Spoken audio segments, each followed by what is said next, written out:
Hello, hi, good evening everyone. I'm gonna teach you all P block today. As everybody knows, this is inorganic portion where ratification is misconception. So today I will do my best to change your mind by teaching some awesome concept that you will start loving chemistry. क्योंकि ये जो chemistry का जो inorganic portion है ये लोग रटते हैं और एग्जामिनेशन में जाके थोड़ा भूल जाते हैं. तो अगर किसी चीज़ को बेसिक रूप से पढ़े, उसके कॉन्सेप्ट जाने, तो वो कभी नहीं छूटता. तो I have some awesome concept to teach you this chapter. और ये जैसा मैं एक बीटेक बायोटेक्नोलॉजी की स्टूडेंट हूँ, तो इसमें गेट में केमिस्ट्री बहुत इंपॉर्टेंट है. इनऑर्गेनिक पोर्शन उसमें है. और ये नीट हो या मेंस, जेई मेंस, जो भी एग्जामिनेशन होते हैं 12th लेवल पे, उसके लिए भी बहुत ज़्यादा नेसेसरी है. क्योंकि आपको तो 1 मार्क्स भी नेसेसरी होता है सिलेक्शन के लिए, एंड गेट के लिए भी ये बहुत इंपॉर्टेंट है. तो क्योंकि बेसिक अच्छा है तो हायर एजुकेशन तो अच्छे से होंगे ही. So let's begin with our new topic. तो पी ब्लॉक है. तो पी ब्लॉक में हम लोग पढ़ने जा रहे हैं नाइट्रोजन फैमिली, ऑक्सीजन का जो फैमिली है, उसके बाद हैलोजेंस, नोबल गैस, ये सब पढ़ेंगे. तो आज हम लोग नाइट्रोजन फैमिली से स्टार्ट करेंगे. सबसे पहले हम लोग स्टार्ट करते हैं नाइट्रोजन फैमिली. ठीक है. नाइट्रोजन फैमिली को जो है ना, इसको एक और नाम दिया गया है जिसका नाम है निकोजेंस. निकोजेंस का मतलब क्या होता है? सफोकेशन, मतलब सफोकेटिंग जैसा होता है. और ये ग्रीक में निकोजेंस का मतलब होता है सफोकेशन. और जो भी नाइट्रोजन की फैमिली में है उसका जो गैस है वो थोड़ा सफोकेटिंग होता है. दैट्स वाई इसका नाम ऐसा सफोकेशन था. तो ग्रीक वर्ड में इसको निकोजेंस का कहा गया. मतलब नाइट्रोजन फैमिली को हम लोग निकोजेंस कहते हैं. नाइट्रोजन फैमिली में आता कौन कौन सा है? सबसे पहले है nitrogen, then phosphorus, arsenic, antimony, bismuth. ये सब का तो जो भी इसके क्या बोलते हैं, इसका सिंबल जो है वो तो सबको वैसा, ये तो बेसिक है, ये तो सबको आता है उनका. फिर भी मैं यहाँ लिख दे रही हूँ. ठीक है. इसमें एक चीज़ देखो, ये जो नाइट्रोजन और फॉस्फोरस होता है ना, ये ऊपर के जो दो होते हैं वो होते हैं नॉन मेटल्स. और ये जो बीच के जो दो होते हैं वो होते हैं मेटलॉइड. और ये जो बिस्मथ है ये मेटल होते हैं. ये 3 के बारे में तो सबको पता ही होगा, इसलिए मैं इसको ज़्यादा ये नहीं कहूँगी. तो इसमें क्या है, सबसे पहले देखो इसका इलेक्ट्रॉनिक कॉन्फ़िगरेशन कैसा होता है. मतलब इसको किस तरीके से हम लोग इसका इलेक्ट्रॉनिक कॉन्फ़िगरेशन को रिप्रेजेंट करते हैं. तो इसका जो इलेक्ट्रॉनिक कॉन्फ़िगरेशन का रिप्रेजेंटेशन है वो कुछ इस तरीके से, मैं एक करके दिखाती हूँ. जैसे देखो, इसका होता है 7 एटॉमिक नंबर. तो इसको हम लोग किस तरीके से करते हैं? 1s2, 2s2, 2p3, टोटल हो गया ना 7. 3 2 4, 3 2 एंड देन 2, तो 7 हो गया. तो इसका क्या है, जो भी जैसे मैं नाइट्रोजन ले रही हूँ तो nitrogen belongs to second period. तो सेकेंड पीरियड में क्या होता है? 2s 2p. तो ये जो लास्ट शेल होता है ना, ये जो लास्ट शेल है उसको हम लोग रिप्रेजेंट करते हैं. जैसे नाइट्रोजन सेकेंड पीरियड का है तो इसका ऐसे होगा NS2 NP3.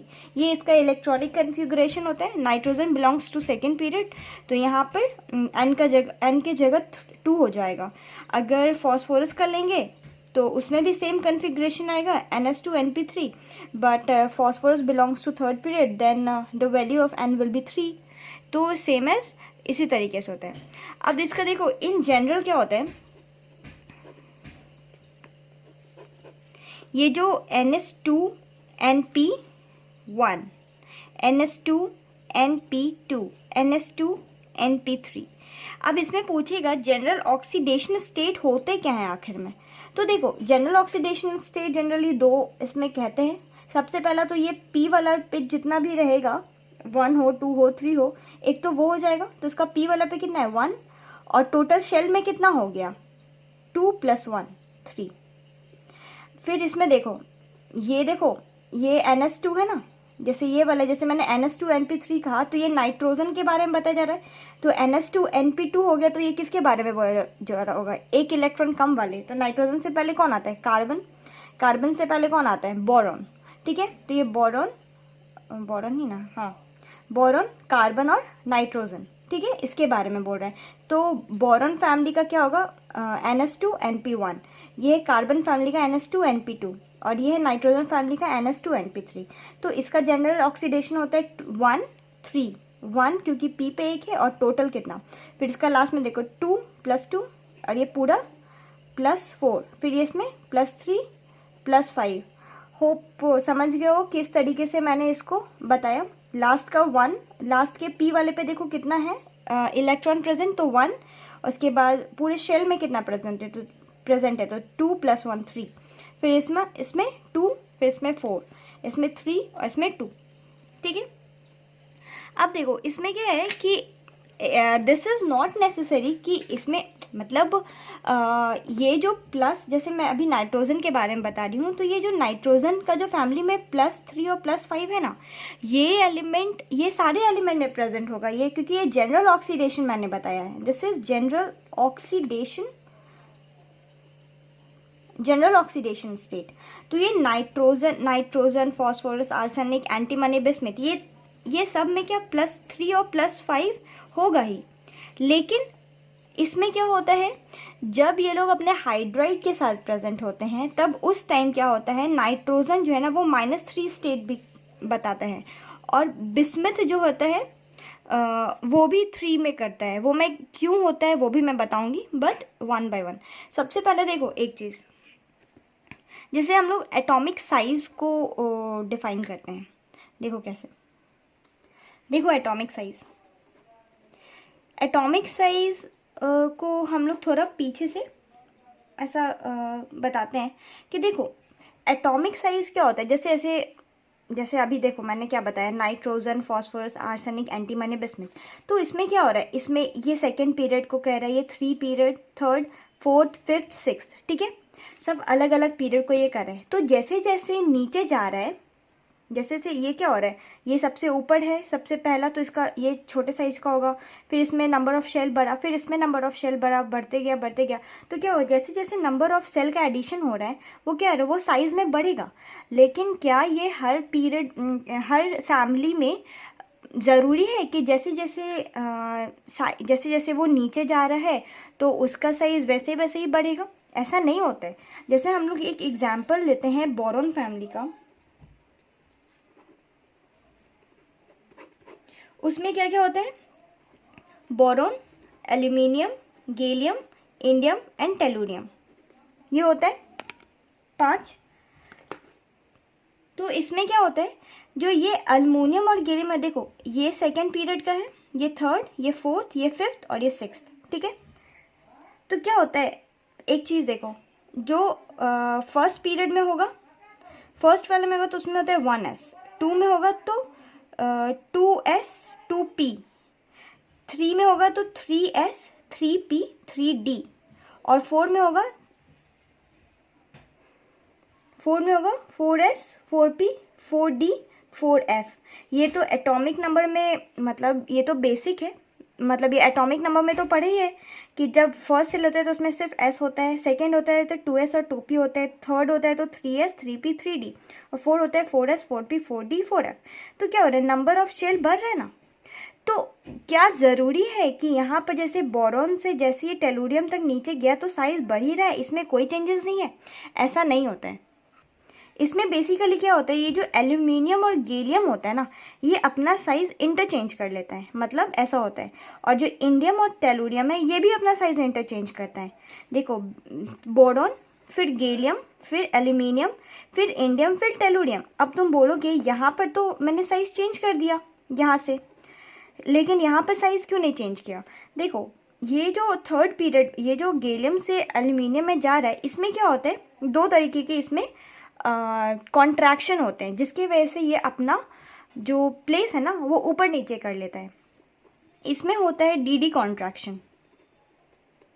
ये डी कॉन्ट्रैक्शन तब होता है जब इलेक्ट्रॉन, जैसे यहाँ पर मैंने बताया ना, तो जब इलेक्ट्रॉन डी ऑर्बिटल में घुसना स्टार्ट करता है तो क्या होता है कि फोर्थ, हाँ, डी ऑर्बिटल में घुसना स्टार्ट करता है तो उसमें क्या हो गया, डी ब्लॉक स्टार्ट हो गया।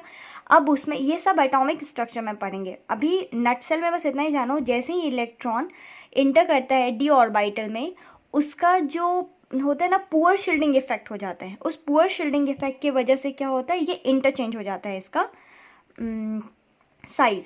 मतलब एल्युमिनियम के बाद गैलियम ना होके गैलियम के बाद एल्युमिनियम हो जाता है, मतलब गैलियम साइज में छोटा हो जाता है बिकॉज ऑफ डी कॉन्ट्रैक्शन, क्योंकि उसमें पुअर शील्डिंग हो गया, और एल्युमिनियम उसकी वजह से बड़ा हो जाता है। उसी तरीके से इंडियम और टेलुरियम में भी क्या होता है, लेंथेनाइड कॉन्ट्रैक्शन होता है। लेंथेनाइड कॉन्ट्रैक्शन तब होता है जब एफ ब्लॉक में, जब ये वाला है ना, ये देखो ये वाला फोर्थ पीरियड में एफ ब्लॉक में जैसे ही इंटर किया इलेक्ट्रॉन, तो उसमें क्या करता है, एफ ब्लॉक में इंटर करने की वजह से पुअर शील्डिंग वो भी क्रिएट कर देता है, तो उसकी वजह से भी इंटरचेंज होता है। लेकिन यहाँ इंडियम के बाद टेलुरियम इसलिए हो रहा है, इसका रीज़न ये है कि ये जो होता है ना, एक तो ये एटॉमिक लेवल पे हम लोग इसका साइज को बता रहे हैं, और इसका कुछ एंगस्ट्रम में इसमें चेंजेस आते हैं, ज़्यादा नहीं। This is why we neglect their size, और हम लोग उसको इसी तरीके से अरेंज कर देते हैं जिस तरीके से ये पहले रहते हैं। But because of d contraction इसके साइज में काफ़ी ज़्यादा डिफरेंसेस हो जाते हैं as compare to lanthanide contraction. That's why we have to change aluminium and gallium with their respective places, but not with the indium and tellurium. Got my point? अब देखो, boron हो गया, समझ गए बोरॉन का कैसा साइज होता है, उसमें कौन कौन से इफेक्ट लगते हैं डी में, D contraction and lanthanoid contraction. D contraction उसी में लगेगा जहाँ से डी वाला ऑर्बिटल स्टार्ट होता है, डी ब्लॉक वाला स्टार्ट होता है, और लेंथेनाइड वहीं उसी में जाएगा जहाँ से एफ वाला इंटर करता है, ना, तो वहाँ पर लेंथेनाइड कॉन्ट्रैक्शन लगेगा। और जहाँ पर से डी ब्लॉक में डी ऑर्बिटल में जैसे इलेक्ट्रॉन इंटर करेगा वहाँ पर डी कॉन्ट्रैक्शन हो जाएगा। But this is not with the carbon family. Carbon family में क्या होता है, उसमें होता है ना carbon, silicon, germanium, tin and then lead. ये टीन है, ये लेड है, ठीक है। इसमें क्या होता है, इसके सिलिकॉन और जर्मेनियम में कोई चेंजेस नहीं होता है, इसमें डी कॉन्ट्रैक्शन नहीं होते हैं। लेकिन ये टीन और लेड जो होता है ना, इसमें क्या होता है, इसके साइज में इंटरचेंजेस होते हैं। किस तरीके से, carbon, silicon, germanium, then lead, और उसके बाद टीन होता है। क्योंकि अब देखो, अब ये नीचे वाला पोर्शन है, तो नीचे वाला पोर्शन में मतलब ऊपर वाले में ना डी होगा, और ये लास्ट है तो ऑफकोर्स इसमें कोई एफ ऑर्बिटल आएगा ही, तो of course F orbital lanthanide contraction करेगा। इसमें लेंथेनाइड कॉन्ट्रैक्शन की वजह से होता है। और अगर सपोज इसके ऊपर वाले कोई पोर्शन में लगता है तो उसमें डी कॉन्ट्रैक्शन होता है, क्योंकि वहाँ डी ब्लॉक स्टार्ट हो रहा है, और नीचे वाले में एफ ब्लॉक, क्योंकि एफ तो सबसे नीचे वाला ब्लॉक में ही ना शो करता है, ठीक है। तो देखो, बोरॉन फैमिली में दो लगता है, डी कॉन्ट्रैक्शन और लेंथेनाइड कॉन्ट्रैक्शन।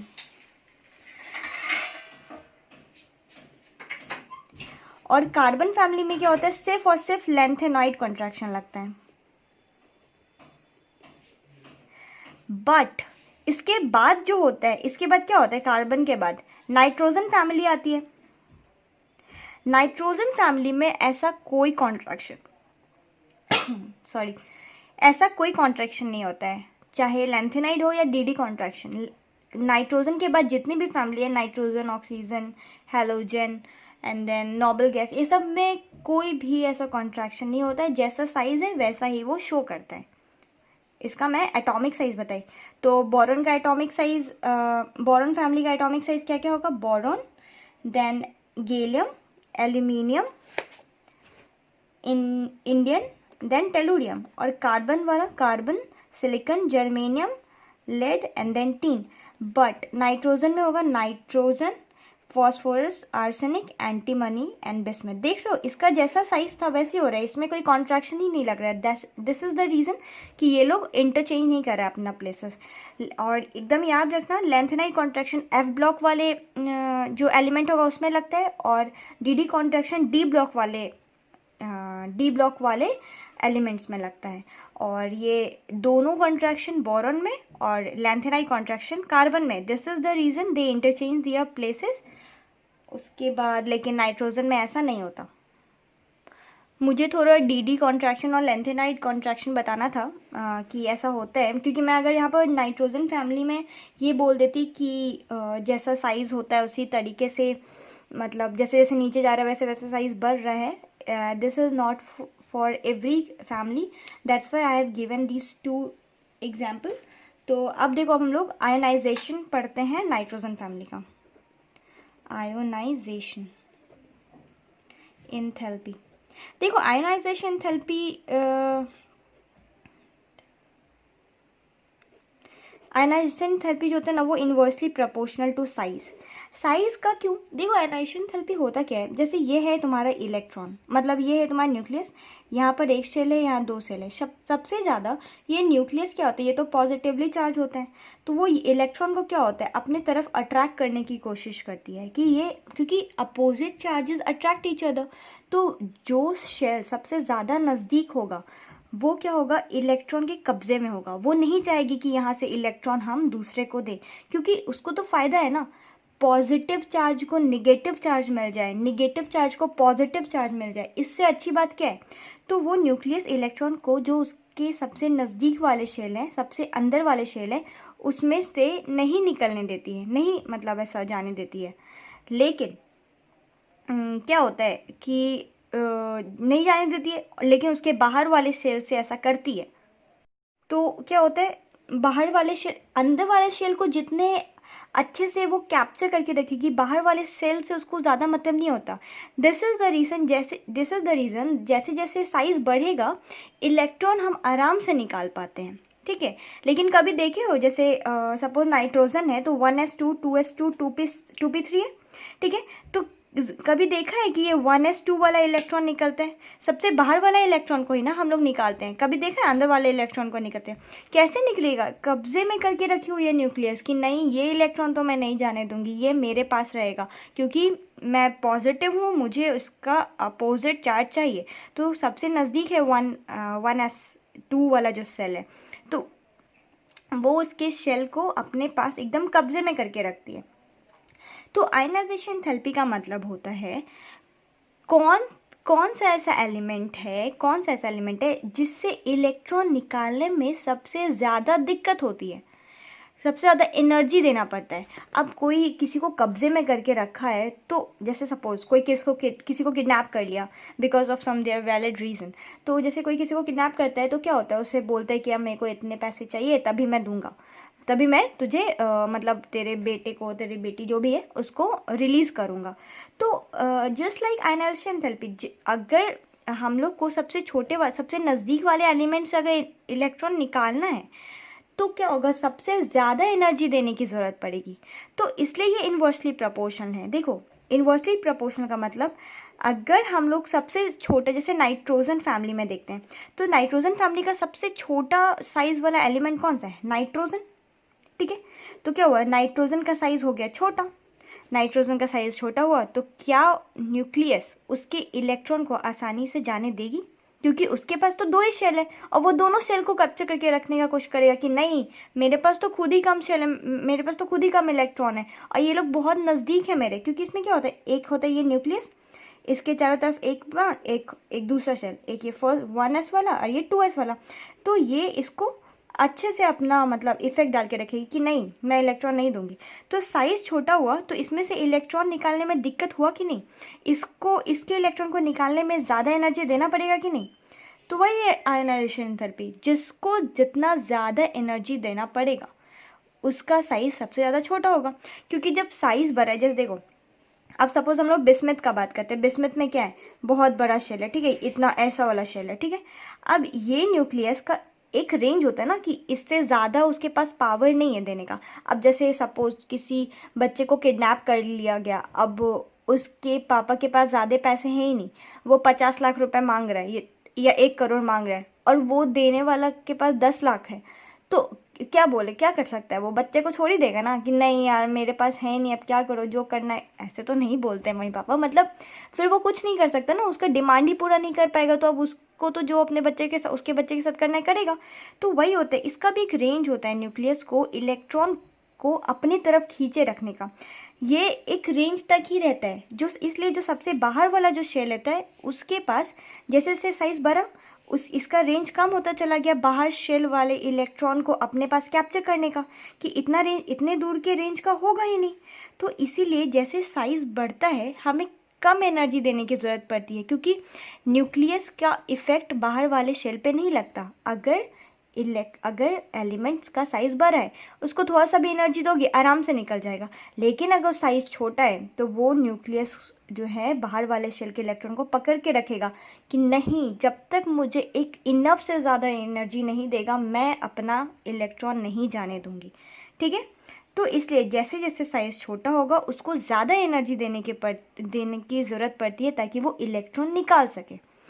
ठीक है, अब देखो, तो अब इससे तो ऑफकोर्स कंक्लूजन तो यही निकलता है, तो सबसे ज़्यादा एनर्जी नाइट्रोजन को देनी पड़ेगी, फिर फॉस्फोरस, फिर आर्सेनिक, फिर antimony and then bismuth. Bismuth को बहुत कम, आराम से निकल जाएगा, सबसे बड़ा शेल है, लेकिन नाइट्रोजन से निकालने के लिए उसको एनर्जी देने की ज़्यादा ज़रूरत पड़ती है। This is all about ionization enthalpy. अब हम लोग थोड़ा मोड़ा कोवैलेंसी भी पढ़ लेते हैं। अब कोवैलेंसी होती क्या है, तो let's have a look.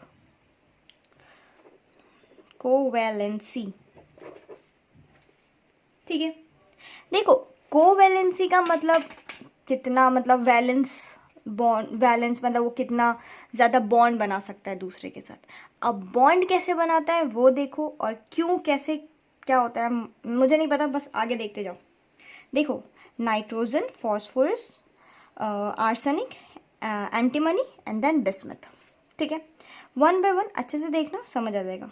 Nitrogen का होता है 3 और इस तीनों का होता है 5, 5, 5 और बिस्मथ का भी होता है 3। ठीक है, अब बोलोगे ऐसा क्यों, इसका 3, इसका 5, इसका 3, what is the reason behind this things. रटना थोड़ी है, मैंने पहले बोल दिया रटना नहीं है। इसका रीज़न देखो, नाइट्रोजन कितना होता है 7, 1s2, 2s2, 2p3। ठीक है, हम लोग को अंदर वाले शेल से तो कुछ करना नहीं है, न्यूक्लियस देगा नहीं हमें, मतलब उससे इलेक्ट्रॉन, और उससे हमें मतलब ही नहीं होता। सबसे बाहर वाले जो शेल होते हैं ना, सबसे बाहर वाले शेल एन का जो लास्ट, जैसे इसमें एन का वैल्यू कितना हुआ है 2, तो जो सबसे बाहर वाले शेल हो गए ना, उसी के इलेक्ट्रॉन्स की हमें ज़रूरत होती है। तो इस दोनों से हमें मतलब है। तो ये हुआ एस का शेल, तो इसमें दोनों इलेक्ट्रॉन फुलफिल है, इसमें हो गया तुमको 3। अब एक बात बताओ, बॉन्ड कब बनेगा, बॉन्ड कब बनता है? एक बॉन्ड बनने के लिए हमें 2 इलेक्ट्रॉन की ज़रूरत पड़ती है। तो क्या हम लोग ये एस वाले से बना सकते हैं? नहीं बना सकते, बिकॉज ये पेयर में है इलेक्ट्रॉन। एक बॉन्ड के लिए हमें 3 इलेक्ट्रॉन की थोड़ी ज़रूरत पड़ती है, 2 इलेक्ट्रॉन की ज़रूरत पड़ती है। ये इसके पास तो दोनों इलेक्ट्रॉन है, खाली कौन है बेचारा, ये 3 खाली है। ठीक है, इसको बनाना है बॉन्ड, तो इसका कोवैलेंसी कितना हो जाएगा 3, क्योंकि इसको भी एक इलेक्ट्रॉन चाहिए, इसको भी एक इलेक्ट्रॉन, इसको भी एक इलेक्ट्रॉन, 3 बॉन्ड बनाने के लिए। ये सबका एक एक ही है ना, इसको तो अगर बनाना है तो पेयर अप तो करना पड़ेगा ना बॉन्ड बनाने के लिए। This is the reason nitrogen का 3 होता है, नाइट्रोजन 3 बॉन्ड बनाता है। Now come up to phosphorus. Nitrogen का तो समझ गए, यहाँ पे तीन तुम्हारा ये क्या बोलते हैं अनपेयर्ड इलेक्ट्रॉन है, तो एक इलेक्ट्रॉन की और ज़रूरत पड़ेगी ताकि वो पेयर अप करके बॉन्ड बनाए। ठीक है, नाउ फॉस्फोरस का कितना दिखा रहा है, नाइट्रोजन का हो गया 3, फॉस्फोरस, आर्सेनिक, एंटीमनी तीनों का सेम है, एक ही जैसा है। फॉस्फोरस का देखो क्या होता है, 1s2, 2s2, इट्स 15, तो इसका एटॉमिक नंबर 15 होता है। तो 1s2, 2s2, 2p6, 3s2, 3p3। But क्या मैंने तुम्हें अभी थोड़ी देर पहले एक चीज़ बताया था कि थर्ड पीरियड में जो होगा, फर्स्ट पीरियड वाला 1s, सेकेंड पीरियड वाला 2s 2p, थर्ड पीरियड वाला 3s 3p 3d, मैंने बताया था। तो इसमें 3p तो है बट 3d भी प्रेजेंट है। हाँ, ये बात अलग है कि इसमें कोई भी इलेक्ट्रॉन अभी फिल नहीं होता है, वो अभी वैकेंट है पूरी तरीके से, बट प्रेजेंट तो है। तो अब इसमें क्या होगा, हम लोग को लास्ट वाला बताया था ना मैंने, लास्ट शेल देखना है। तो लास्ट शेल कौन सा है, 3s 3p 3d। तो 3s वाला देखो, इसमें तो फुलफिल है, इसमें 1 2 3, ठीक है। और ये बेचारा डी वाला तो अभी पूरी तरीके से 1 2 3 4 5 5 वो खाली है। तो क्या होता है इसमें, ये 3 तो आराम से बॉन्ड बना लेगा। इसमें क्या होता है, एक्साइटेड स्टेट, जैसे हम लोग इसमें एनर्जी प्रोवाइड करते हैं इसके बॉन्ड्स को तोड़ने के लिए ताकि ये दूसरा बॉन्ड बनाए, तो एक्साइटेड स्टेट में क्या होता है, एनर्जी गेन करके ये वाला इलेक्ट्रॉन यहाँ आ जाता है, यहाँ पर बनाता है और यहाँ से ये रिश्ता तोड़ देता है। तो अब हमारे पास कितना अनपेयर्ड इलेक्ट्रॉन बचा, 1 2 3 4 5, 5 हुआ। तो अब ये 5 बॉन्ड बना सकता है कि नहीं, तो ये फॉस्फोरस आर्सेनिक एंटीमनी तीनों के साथ सेम होता है। अब बोलोगे भाई बिस्मिथ का ऐसे कैसे हो गया, वो भी तो मतलब उसका भी तो साइज़ बड़ा है, सब कुछ है। तो वो देखो जैसे जैसे वो नीचे जा रहा है ना, बिस्मिथ में क्या होता है, इसमें एक इनर्ट पेयर इफेक्ट लगता है, ठीक है। इनर्ट पेयर इफेक्ट की वजह से इसका इलेक्ट्रॉनिक कन्फिग्रेशन होता है लास्ट वाला 6s2 6p3। Inert pair of effect की वजह से, इनर्ट पेयर इफेक्ट की वजह से क्या होता है, ये जो 6s2 है ना, उसको न्यूक्लियस एकदम बांध के रखता है, वो उसको बॉन्डिंग में पार्टिसिपेट नहीं करने देता। तो जब बॉन्डिंग में पार्टिसिपेट नहीं करने देगा तो उसको रोक के रखिएगा, तो क्या इसका इलेक्ट्रॉन एक्साइट कर पाएगा, क्या वो डी और एफ जो इसमें, क्योंकि ये तो 6 पीरियड में हो गया, अब तो इसमें एफ वाला भी ब्लॉक प्रेजेंट होगा, एफ शेल भी प्रेजेंट है, तो क्या इसका एक्साइट होकर इलेक्ट्रॉन डी या एफ में जाना चाहेगा, बेसिकली तो पहले डी में जाता है, तो जाना चाहेगा। जब उसको बांध के रखा गया है, 6s को जाने ही नहीं दे रहा है उसके जो 2 इलेक्ट्रॉन है, तो कौन सा पार्टिसिपेट करेगा, सिर्फ ये 3। That's why inert pair effect की वजह से 6s2 पार्टिसिपेट नहीं करता है बॉन्डिंग में, तो बस बच जाता है 3 वाला 6s3। दैट्स वाई इसका कोवैलेंसी 3 होता है, ठीक है। समझ गए रीज़न, 3 इसका क्यों होता है, phosphorus arsenic antimony, and then bismuth का 3 क्यों होता है। अब चलो थोड़ा सा हम लोग एटॉमिसिटी पढ़ते हैं,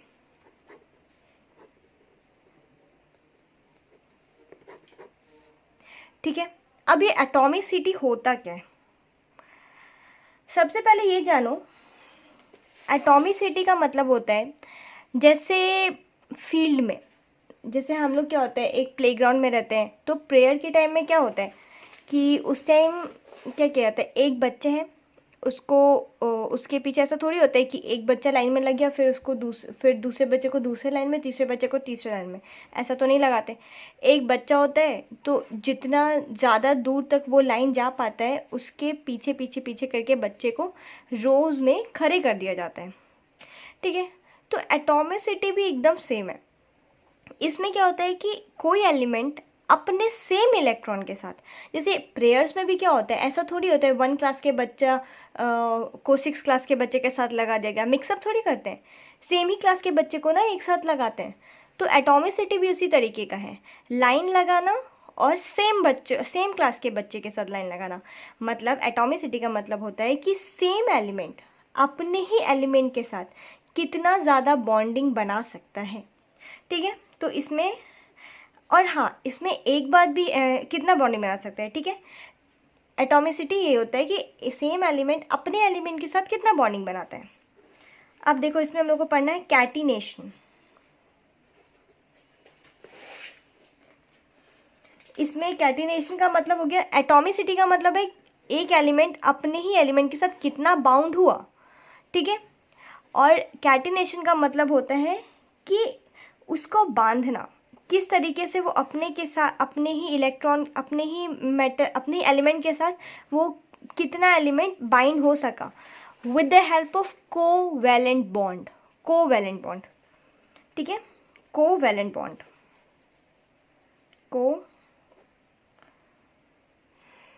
कोवैलेंट बॉन्ड।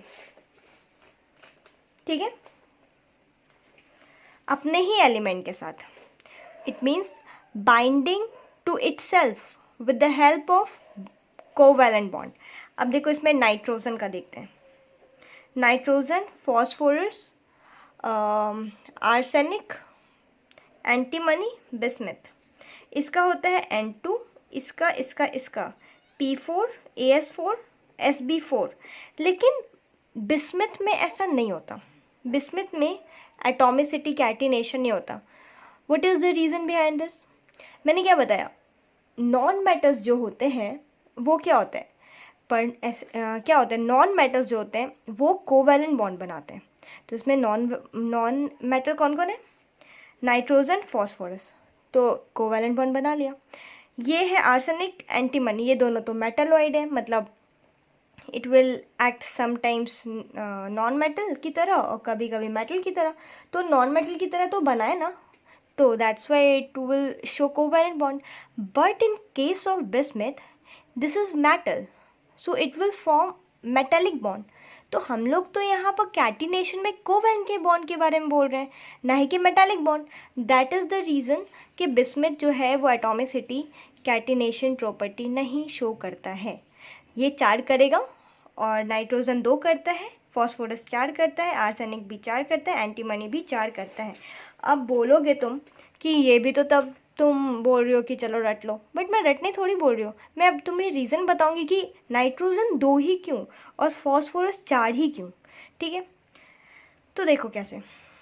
नाइट्रोजन के बारे में मैंने बताया था, नाइट्रोजन क्या होता है, सेकेंड पीरियड वाला होता है। और मैंने आयनाइजेशन एंथैल्पी जब डिस्क्राइब किया था तो उस टाइम मैंने क्या बताया था कि नाइट्रोजन छोटा होता है, तो क्या होगा, न्यूक्लियस मतलब उसका जो शेल छोटा होता है तो उसके इलेक्ट्रॉन क्या होंगे, जैसे एटॉमिसिटी का मतलब कैटिनेशन का मतलब क्या होता है, नाइट्रोजन के बीच में ही एक बॉन्ड बनना चाहिए कोवैलेंट। तो चलो नाइट्रोजन के बीच में बॉन्ड बना देते हैं, फॉस्फोरस के बीच में ही बॉन्ड बना देते हैं। ठीक है, तो अब देखो जब हम लोग इसमें बॉन्ड बना रहे हैं तो हमें तो पता है ना कि इसमें एक लोन पेयर भी प्रेजेंट है। यहाँ देखो, है ना, 2s2 2p3, 3 तो बॉन्ड बना लिया। और यहाँ 2s2 का जो 2 लोन पेयर है, एक लोन पेयर है, 2 इलेक्ट्रॉन, वो तो प्रेजेंट होगा ना। तो यहाँ पे 2 लोन पेयर बना दिए, सॉरी 1 लोन पेयर बना दिए, इसमें ही बना दिए, इसमें भी सेम ही होगा। ठीक है, अब एक बात बताओ, ये कौन से शेल का है, 2p, इसका 2p इंटरेक्शन हो रहा है और फॉस्फोरस का 3p इंटरेक्शन हो रहा है ना। ये थर्ड शेल में है, ये थर्ड शेल का है, ये सेकेंड शेल का है। तो अच्छा एक चीज़ पढ़ो, सेम, अच्छा न्यूक्लियस जो है वो इलेक्ट्रॉन को क्यों अपनी तरफ अट्रैक्ट कर रहा था, क्योंकि न्यूक्लियस पॉजिटिव था और इलेक्ट्रॉन्स नेगेटिव है, that's why they show attraction nature. But क्या इलेक्ट्रॉन एक दूसरे को अट्रैक्ट करेगा? नहीं, क्योंकि वो दोनों सेम चार्ज के हैं, वो भी नेगेटिव है, वो भी नेगेटिव है। जब एक चीज़ याद रखो, जब 2 चीज़ नज़दीक होती है और मतलब मतलब नज़दीक होती है 2 चीज़ और दोनों में सेम चार्जेस प्रेजेंट है, तो वो एक दूसरे को रिपेल करेगा। मतलब एक पर्टिकुलर डिस्टेंस होता है, अगर हम लोग को सेम चार्ज को एक साथ रखना है तो उसका एक पर्टिकुलर डिस्टेंस होगा कि इतना पे रखेंगे, अदरवाइज अगर उससे कम डिस्टेंस पे रखोगे तो वो रिपेल करने लगेगा। ठीक है, तो अब ये जो है ये तो छोटा शेल है, इसका भी शेल छोटा है, इसका भी शेल छोटा है, तो इसके लोन पेयर एक दूसरे को रिपेल करने लगेंगे। तो जब रिपेल करेंगे तो क्या होगा, इसका जो सिंगल बॉन्ड है वो हो जाएगा ब्रेक, मतलब आराम से नहीं रह पाएगा, आराम से टूट जाएगा, क्योंकि बहुत नज़दीक हो गया ना, तो रिपेल होगा, रिपेल करके वो टूट जाएगा, ब्रेक हो जाएगा। लेकिन फॉस्फोरस के केस में ऐसा नहीं होता, इस दोनों का जो शेल है फॉस्फोरस का ये बहुत ज़्यादा दूर है, दूर होने की वजह से एक पर्टिकुलर डिस्टेंस पे है, तो दोनों सेम चार्ज होने के बावजूद सिंगल बॉन्ड को एक दूसरे से बाइंड करके रखेंगे। रीज़न क्या है, नज़दीक होने के वजह से, शेल छोटे होने के वजह से नाइट्रोजन का सिंगल बॉन्ड स्टेबल नहीं रह पाता है, लेकिन फॉस्फोरस का रह लेता है, क्योंकि उसका शेल दूर है, उसका शेल बड़ा है, तो जो लोन पेयर्स हैं उसके बीच में रिपल्सन कम हो रहा है, तो उसका जो बॉन्ड है वो स्ट्रॉन्ग रहेगा। और कैटिनेशन का तो 3 ही प्रॉपर्टी है, एक तो वो होगा कि वो कोवैलेंट बॉन्ड बनाता है, ठीक है। दूसरा सेम ही एलिमेंट के साथ बनाएगा, मतलब नाइट्रोजन है तो नाइट्रोजन के साथ बनाएगा, फॉस्फोरस है तो फॉस्फोरस के साथ। और तीसरा सिंगल बॉन्ड उसका कितना स्ट्रांग होना चाहिए। तो यहाँ नाइट्रोजन नाइट्रोजन का जो सिंगल बॉन्ड है वो तो उसके रिपल्सन के वजह से वीक हो गया, बट फॉस्फोरस का जो बॉन्ड है वो सिंगल इलेक्ट्रॉन भी स्ट्रॉन्ग है, क्योंकि इसमें रिपल्सन कम हो रहा है तो वो ब्रेक नहीं हो रहा। दिस इज़ द रीज़न कि फॉस्फोरस चार फॉस्फोरस को बाइंड करके रख सकता है अपने आप में, चार फॉस्फोरस अपने आप को बाइंड करता है। लेकिन जो नाइट्रोजन है वो सिर्फ 2 ही कर पाता है, ज़्यादा नहीं कर पाता, क्योंकि वो रिपल्सन की वजह से उसके जो बॉन्ड्स है वो टूट जाते हैं, और ये 4 फॉस्फोरस को एक साथ बाइंड करके रख सकता है। ठीक है, और सेम केस वही होगा, आर्सेनिक का भी वही, एंटीमनी का भी वही। अब बिस्मिथ तो बनाता नहीं क्योंकि ये मेटालिक कैरेक्टर शो करता है, क्योंकि ये मेटल है तो मेटालिक बॉन्ड बनाता है। आज के लिए इतना ही पढ़ लेते हैं क्योंकि फिर कुछ ज़्यादा हो जाएगा। मैंने आज क्या क्या इंट्रोडक्शन बस दिया है एटॉमिक साइज़ के बारे में, जिसमें मैंने बोरॉन, कार्बन और नाइट्रोजन के बारे में बताया, आयनाइजेशन एंथैल्पी, कोवैलेंसी और एटॉमिसिटी 4 बताया। ये चारों जो तरीके से मैंने बताया है ये याद करने वाला तो बिल्कुल भी नहीं है, क्योंकि जैसे ये सब कुछ क्या होता है इसमें कॉन्सेप्ट, जैसे मैंने एटॉमिसिटी जो बताया, अब इसमें बहुत लोग नाइट्रोजन का N2 बोल देते हैं, बट रीज़न क्या है वो भी तो बेसिक रहता है ना, अगर जानोगे तो आगे क्वेश्चन बनाने में दिक्कत नहीं होगी। और व्हाट इज़ द रीज़न कि एटॉमिक साइज़ ऊपर नीचे होता है बट नाइट्रोजन फैमिली के ऑनवर्ड नहीं होता, उसको के बारे में मैंने बताया है। आयनाइजेशन थेरेपी क्यों ज़्यादा होता है छोटे साइज़ के एलिमेंट्स का, तो वो सब मैंने बता दिया। तो मैंने 4 चीज़ बताई है, और ये तो अभी शुरुआत है, मैंने इसको बेसिक को थोड़ा सा इलाबोरेट किया है। नेक्स्ट क्लास में मैं इसके बॉइलिंग पॉइंट, थर्मल स्टेबिलिटी, उसके बाद उसका रिड्यूसिंग नेचर, बेसिक नेचर, ये सब एकदम याद करवा दूँगी। बहुत अच्छे कॉन्सेप्ट से बहुत अच्छे से याद होगा, और रटने की बिल्कुल ज़रूरत नहीं पड़ेगी, हमेशा याद रहेगा, क्योंकि जिस तरीके से बताऊँगी वो दिमाग में स्ट्राइक करेगा, तो खुद से भी क्वेश्चन होगा तो जानोगे कि हाँ इसमें ऐसा होता है, ऐसा क्यों होता है, दिस होता है, दैट होता है, तो मैं उसको अच्छे से बताऊँगी नेक्स्ट क्लास में। आज के लिए इतना ही। Hope you will all love this session of today's, so hope you will like, share and subscribe. Thank you. Bye.